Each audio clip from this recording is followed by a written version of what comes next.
Thank you very much, Speaker. My question is to the Minister of Long-Term Care. Speaker, for the past decade, our long-term care sector has been sadly neglected. Many of our homes were built to now outdated standards. The previous Liberal government built 611 spaces from 2011 to 2018. That is an abysmal 0.8%, translated 0.8% increase, while the population of those 75 and over grew by over 20%. Mr. Speaker, more than 400,000 people across the province were on the wait list for long-term care as of December 2020.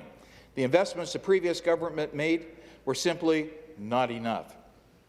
We need to build modernized spaces in our long-term care homes, Speaker, something the Liberals failed to do. So, Speaker, will the Minister of Long-Term Care please tell this House what this government is doing to fix these capacity issues? Minister of Long-Term Care. Thank you, Speaker, and thank you to the member from Chatham-Kent-Leamington for the question and for his good work on behalf of his constituents. And the member is right when he identifies the neglect of the long-term care sector under the previous government from 2011 to 2018. It's our government that is working around the clock to rebuild and repair the long-term care sector. And on March 18th, I was pleased to announce 80 new long-term care projects across the province, which will lead to an additional 7,510 new and 4,197 upgraded long-term care spaces. This is the single largest allocation in Ontario's history.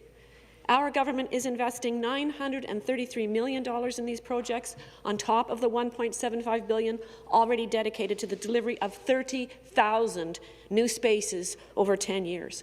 Combined with the previous allocations, this brings us up to 20,161 new, 15,918 upgraded spaces in progress. Thank you, Speaker. Thank you. The supplementary question. Thank you, Speaker. And thank you, Minister, for your highly informative response. This is great news for all seniors across our province.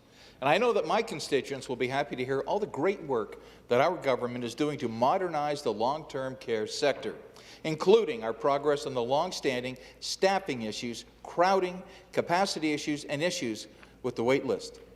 This work will address many of the challenges our province faced entering the pandemic and that were only made worse by it. While this great news for the whole province is wonderful, my constituents would like to know what progress is being made for them specifically. Will the Minister please tell the House what this progress does for my constituents in Chatham-Kent? Minister of Long-Term Care. Thank you, Speaker, and thank you again to the member from Chatham-Kent-Leamington. So in Chatham-Kent-Leamington, Arch Long-Term Care is being allocated 40 new spaces and 120 upgraded spaces. The project will result in a 160-bed home through the construction of a new building in Leamington. In this tranche of allocations alone, our government will create more long-term care spaces than the previous government did. After decades of neglect, it's a Conservative government that will repair and rebuild long-term care. Our government is addressing staffing. Our government is upgrading older spaces to modern design standards. And our government is building new spaces that have been needed for many, many years. It is a Conservative government that is repairing, rebuilding, and advancing long-term care for Ontarians.